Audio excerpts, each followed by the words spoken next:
অজবরল 19-এ আপনাদের স্বাগতম। আমি বরাবরই যে আলোচনাগুলোতে আপনাদের সম্পৃক্ত করব তার অধিকাংশই আপনারা জানেন। আমি সেই বিষয়গুলো নিয়ে আপনাদের সাথে আলোচনা শেয়ার করব। যেমন আপনাকে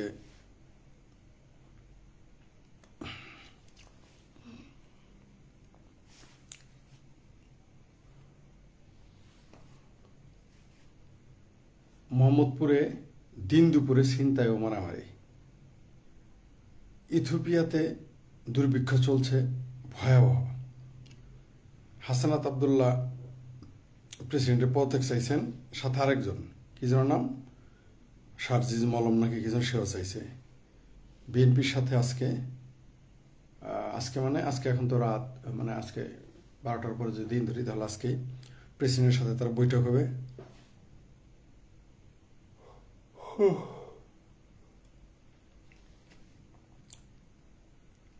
শেয়ার বাজারে গত 10 দিনে প্রায় 40-50 হাজার কোটি টাকা নাই, এটা আপনারা জেনে গেছেন।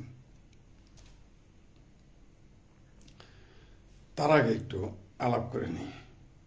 আপনাদের নিশ্চয়ই মনে আছে যে আমাদের মহামান্য এই তো লাগাইছে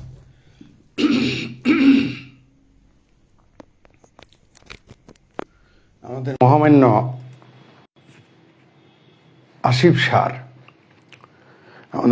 আসিফ স্যার একবার বলেছিলেন যে মুরগি কি পেট্রোল খায়, অকটেন খায়, ডিমের দাম এত কেন? অবশ্য আসিফ স্যারের একটা নয়া তত্ত্ব আছে, যাই বলুক না কেন, যদি সেটা বলবে যে আমি তো একটা উপদেষ্টা হওয়ার আগে বলেছি, পরে বলি নেই। এই হচ্ছে পাশ কাটানোর বক্তব্য। এখন যদি তার ভুল ধরেন আসিফ স্যারের, তাহলে বলবে আমি তো উপদেষ্টা হওয়ার আগে বলি নাই। তিনি সব যাই বলেন বলবে আমি তো উপদেষ্টা হওয়ার পরে বলি নাই। তো উপদেষ্টার পরে কিন্তু বপুলমান পাঠাই দিয়েছে সব আমেরিকায়, এটা আবার করেছে। যাই হোক, অন্য বিষয়। তাহলে আগে শেখ হাসিনার আমলে বা আওয়ামী লীগের আমলে বা আওয়ামী লীগের জোট সরকারের আমলে বা তাদের ভাষায় আওয়ামী লীগের ফ্যাসিস্ট সরকার আমলে, লুটেরা সরকারের আমলে, ওরে বাবা মশারে ভাই, এটা মশা না আরো কিছু, ঠিক আছে? এই ফ্যাসিস্ট সরকার আমলে, লুটেরা সরকার আমলে মুরগি অকটেন, ডিজেল, পেট্রোল, তাই না? তারপরে আপনার ঘি খেয়ে ডিম দিত, তাই ডিমের দাম বেড়ে গেছিল। তো এখন কি খায়? এখন কি আসিফের মুরগিগুলো হীরার দানা খায়, সোনার বিস্কুট খায়?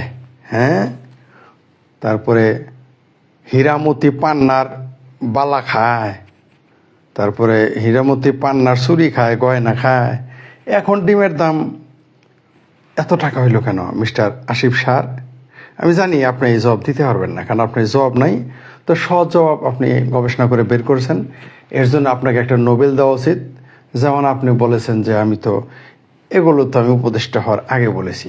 যা হোক, আমরাও যদি কোনোদিন অপদেষ্টা হয়ে যাইতে পারি, আমরা বলবো এত কিছু তো আমরা উপদেষ্টা হওয়ার আগে বলছি।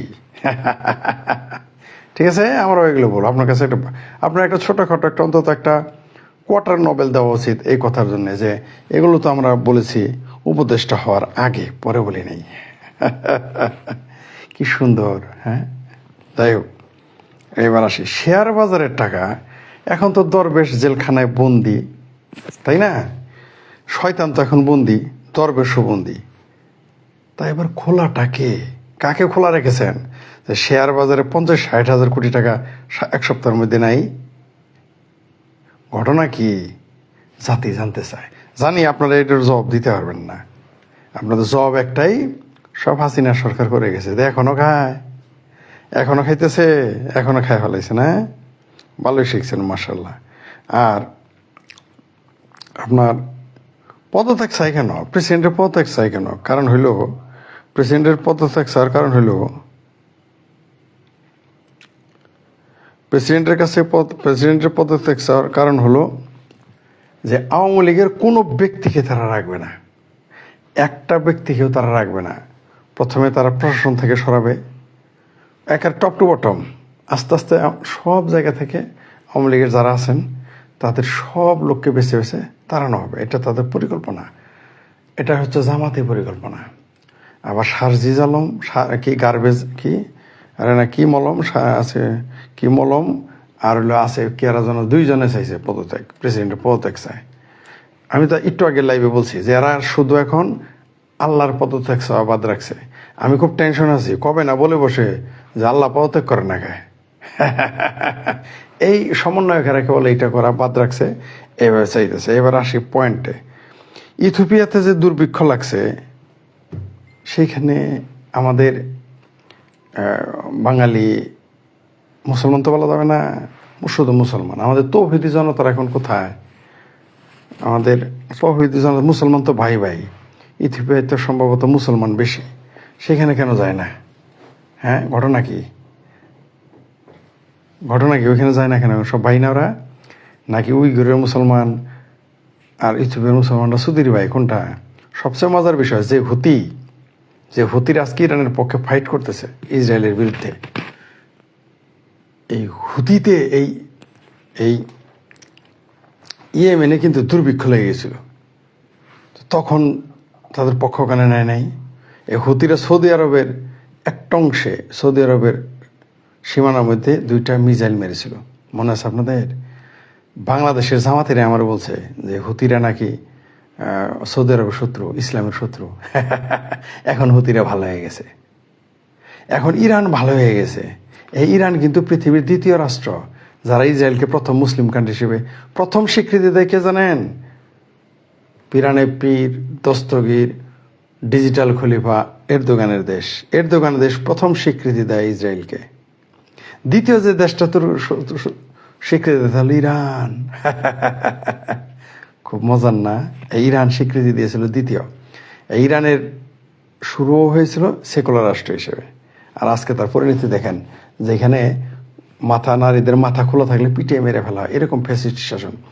ইসরায়েল তারা যুদ্ধে কি করবে ওইটা আমি আলোচনা এখন যাচ্ছি না, আপনাদের বলে দেই।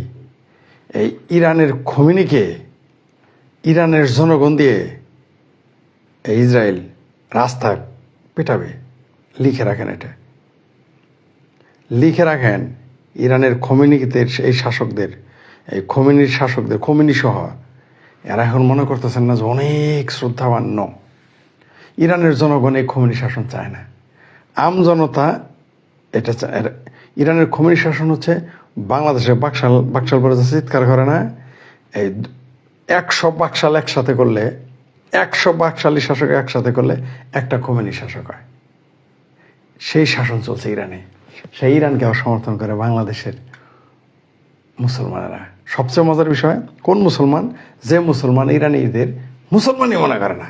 সবচেয়ে দেখে না এদের হিপোক্রেসি দেখলে, মানে বাংলাদেশের মুসলমানদের হিপোক্রেসি দেখলে মানে হাসবো না কাঁদবো না বদবায়ু বের করবো নিজেও বুঝি না আমি। যারা 95% জন লোক বিশ্বাস করে ইরানিরা কাফের, তারাই বাংলাদেশ মানে শিয়ারা কাফের। ওই যে হিজবুল্লাহ নেতা মারা গেল না, যারা নিয়ে মিছিল করলো, এরা কাফের মনে করে বাংলাদেশের মুসলমান, কিন্তু তারা মিছিল করলো। খোদ ইরানের পাকিস্তানের মুসলমান তাকে কাফের মনে করে, অথচ তারা মিছিল করছে, ঈদ উদযাপন করে যখন ইরানে হামলা চালাইছে। মানে এদের চরিত্রটা আসলে বোঝা মুশকিল। আপনি এদের কি বলবেন বলেন? এদের চরিত্র আরো অদ্ভুত। বাংলাদেশে যারা মিছিল করতো, বাংলা হবে আফগান, আমরা হবো তালেবান, বাংলা হবে আফগান, এগুলো মিছিল করার লোক হয় আমেরিকায় থাকে। সারাদিন দোয়া করে আমেরিকা ধ্বংস হোক, আমেরিকা ধ্বংস হোক। পরে আর আমেরিকার ভিসা নিতে 50 লাখ টাকা বের করে ফেলে আমেরিকা যাব। যেমন কিছুদিন সারা জীবন ভারতের গালি দিব, ভারত এরকম, ভারত এটা, ভারত এই করছে, ভারত সেই করছে, ভারত আম করে এই করছে সেই, মানে খালি ভারতের বদনাম করে দিন শেষে গিয়ে ভারতের ভিসা চায়। মানে আমাদের বাঙালি মুসলমান না, বাংলাদেশি মুসলমানের চরিত্রই। কারণ বাঙালি মুসলমান কেন বলবো না, নিজেদের তারা বাঙালি মনে করে না, তারা বড় জোর বাংলাদেশি মুসলমান।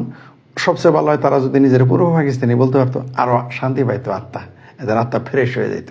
কিন্তু না, বাংলাদেশে মুক্তিযুদ্ধ চেতনার লোকেরা এখনো জীবিত আছে, বাংলাদেশকে পাকিস্তান হতে দেওয়া হবে না, নিশ্চিত থাকেন।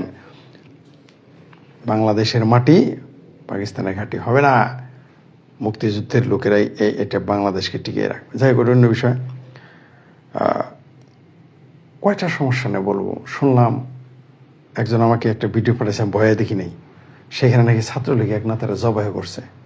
কি ভয়ঙ্কর ব্যাপার! সত্য মিথ্যা আমি জানি না, কিন্তু আমি দেখি নাই, কিন্তু পোস্ট দিতেছে, দেখছে একটা মানুষকে দিনে দুপুরে একটা মানুষকে জবাই করছে, সেটা দেখতে, সেটা কিভাবে দেখবেন আপনি ভাই? আমার পক্ষে তো সম্ভব না। আমাকে পাঠাইছে ইনবক্স, আমি দেখি নাই।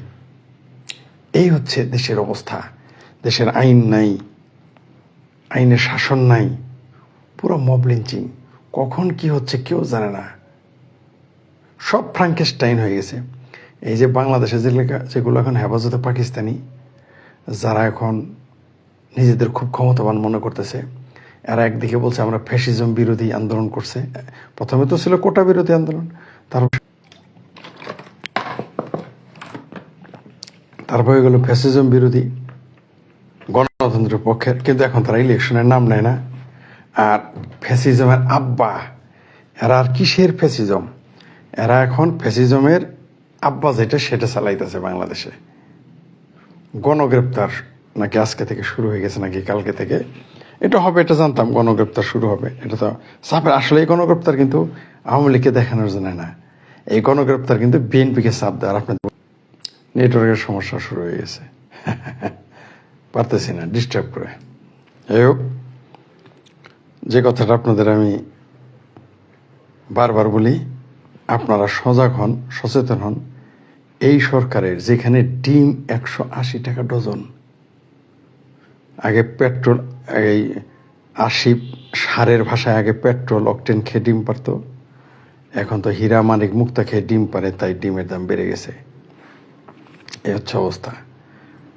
এরা এখন পায়তারা করতেছে এই দেশে প্রেসিডেন্টকে বদলে ফেলবে, তারপরে তারা তাদের মনের মতো লোক বসাবে, তারপর তারা ধীরে ধীরে তাদের এজেন্ডা বাস্তবায়ন করবে। সকল সরকারি প্রতিষ্ঠানের যত প্রধান আছে সবগুলো জামাত মাইন্ডেড লোক তারা নিয়োগ দিবেই তারা। বিএনপির নেতা মির্জা ফখরুল সাহেব বা বিএনপির নেতারা প্রেসিডেন্টের সাথে বৈঠক করবেন। এই বৈঠক কেন করবেন? এখানে বিএনপি এখন নিজেই সংশয় প্রকাশ করতেছে। বিএনপি এখন চিন্তিত যে আদৌ কি তাদের ক্ষমতায় যাইতে দিবে নাকি দিবে না, নাকি অলরেডি মির্জা ফখরুল বলে, যেটা আমি আগেই বলছি, আজকে পোস্ট দিয়েছিলাম, যে আমি যাহা বলি 5-6 তারিখে নাকি 7 তারিখে বলছিলাম, তাই মির্জা ফখরুল গতকাল বলেছে। কি বলেছে? যে আমরা এখন মাইনাসের গন্ধ পাচ্ছি। সেই সেই আমাদের 7 সালের যে সেনাবাহিনীর যে সরকার ছিল, তাদের আচরণের গন্ধ পাচ্ছে বিএনপি। এটা বলে ফেলছে। কে বলছে? মির্জা ফখরুল। এতবার নেটওয়ার্কের সমস্যা হলে তো অ্যাটেনশন একবারই নষ্ট হয়ে যায়, একবারে ডাইভার্ট হয়ে যায় অ্যাটেনশন।